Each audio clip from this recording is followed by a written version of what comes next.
Hey guys, I'm Erik Peterson, and I'm a men's dating and relationship coach for 𝗧𝗵𝗲𝗧𝗵𝗲 and today's coaching video is called My Ex is Looking at My Social Media. Now, if you guys have been watching my videos, you know that these coaching videos are when one of you guys sends me in an email because you're having problems in your own relationship, and I will answer them. If I think it's a good question that will benefit the YouTube viewing community, I will answer it in a video. And in this email comes from a guy who he hasn't spoken to his ex-girlfriend in 5 months, and she's suddenly starting to like some of his social media pictures and looking at his stories and whatnot, and he's kind of wondering what's going on. So, and I get lots of questions from people about, exes and social media. So I figured this is a good one to just kind of give you guys an idea of what's going on when this happens, because it happens quite a bit. But before I get started, I just wanted to say that if you guys find this video helpful, or any of my videos helpful, I'd really appreciate a thumbs up, and for you to share it with any of your friends and family who may also find it helpful. And if you guys have any questions about my videos, or if you have something going on in your relationship and you're just trying to figure things out, please feel free to send me an email. Just head over to my website at 𝗧𝗵𝗲𝗧𝗵𝗲 and click on the contact tab, and you could shoot me an email from there. And please keep your emails relatively short and succinct. Really no more than 2-3 paragraphs tops. I know you want to get everything in there, but just try to keep it as short as possible and just give me the important information. Because if they're too long, either I have to cut it down, or if I'm reading it to you guys, I don't want to put everyone who's watching the video, I don't want to put them to sleep by an extra long email, or video I should say. And when you do send me an email, I'll get back to you as soon as I can. Sometimes it could take a couple days. If I'm really behind, maybe even a week or two. So if you need to get in touch with me right away, I provide private one-on-one coaching. All you would have to do is head over to my website at 𝗧𝗵𝗲𝗧𝗵𝗲, click on the coaching tab, and I have several options there for you to choose from. I do emergency coaching, where I will respond to you within 24 to 48 hours, depending on what option you select. And I also provide monthly coaching, where I will work with you throughout the month to try to get whatever relationship issue you're having, turned around and get things back on track for you. So let's get on to this email. He says, I watched all of your YouTube videos at least 10 times each, and I need advice.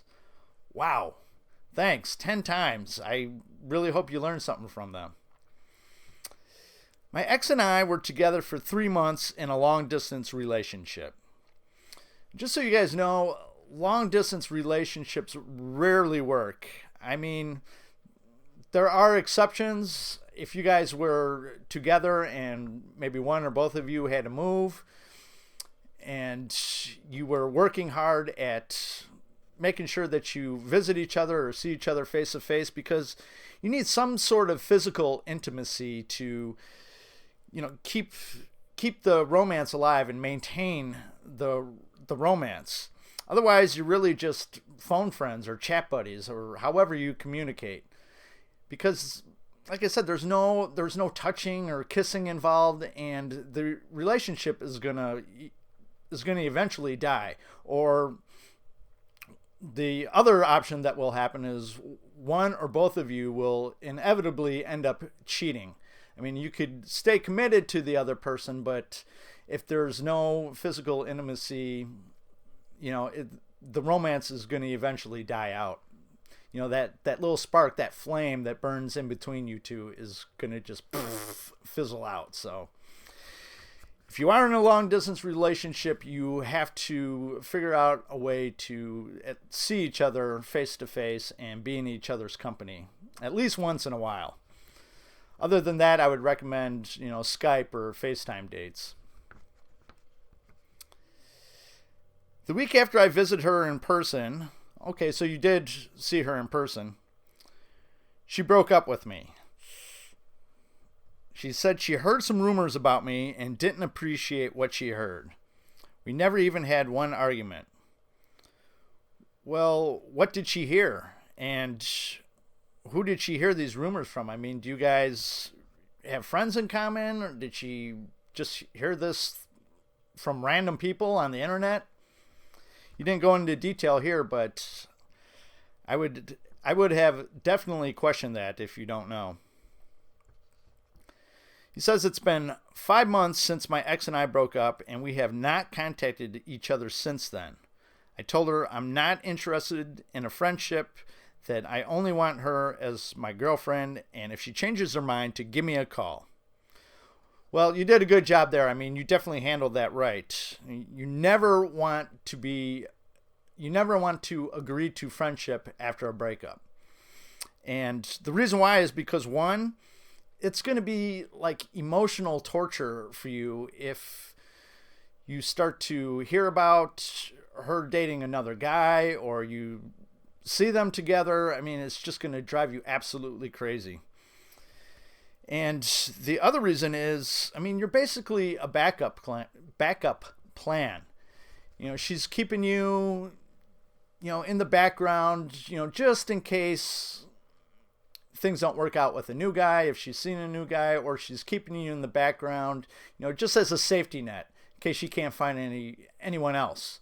And really, I mean, she doesn't value you that much if she's keeping you as a backup plan. So you definitely did the right thing here.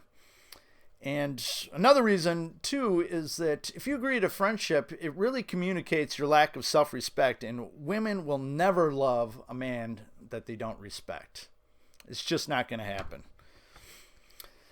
And also, by telling her that to give you a call when she changes her mind, you're coming from a position of strength and indifference. And women do respect that, and they actually find it quite attractive when a man behaves in that way, whether they could admit to it or not.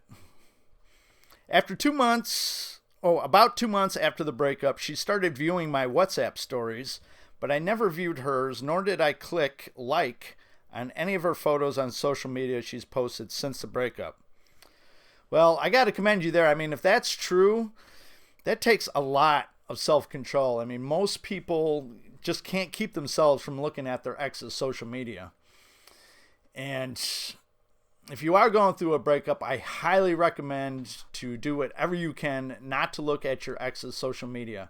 For one thing, it just keeps the idea of them and the pain prevalent in your mind. Not only that, you may see something that you don't want to see. That happened to me one time a while back, and it was like a knife through the heart, and it's going to really hurt. So I highly recommend that you do whatever you can to stay off their social media.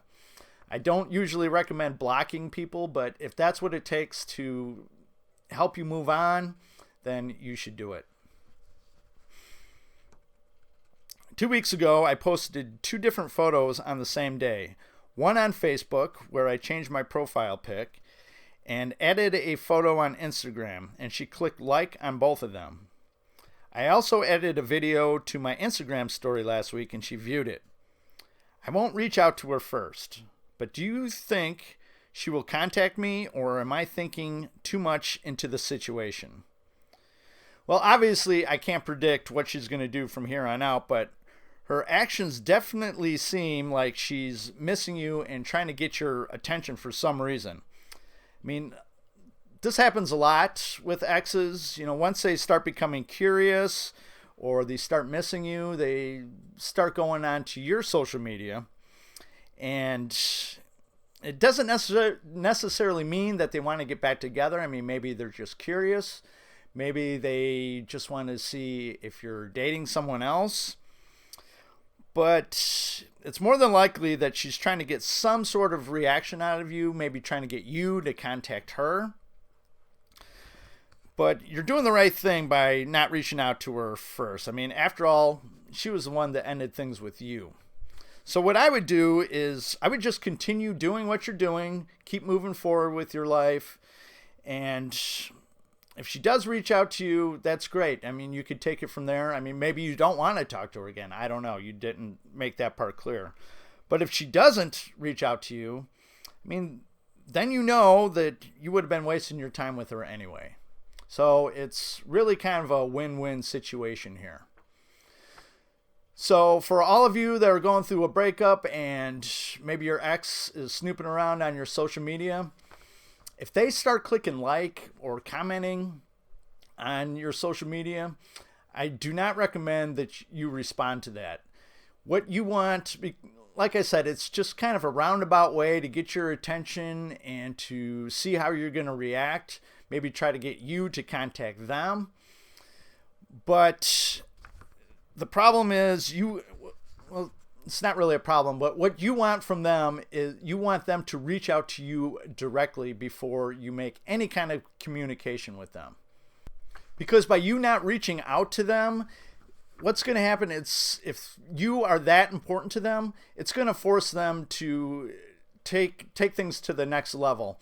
And if they value you and they truly miss you, they're going to kick things up a notch and more than likely reach out to you directly eventually. Might not happen tomorrow or next week, but eventually they're going to either become too frustrated because you're not responding to them, or they're just going to miss you too much. And like I said, they will eventually reach out to you directly, and that's what you want. And that's when you could take things to the next level from there. So that's it for this video. I hope you learned something from it, and I really appreciate all of you that have watched it to the end. And I will catch you on the next video. Have a good one. Bye-bye.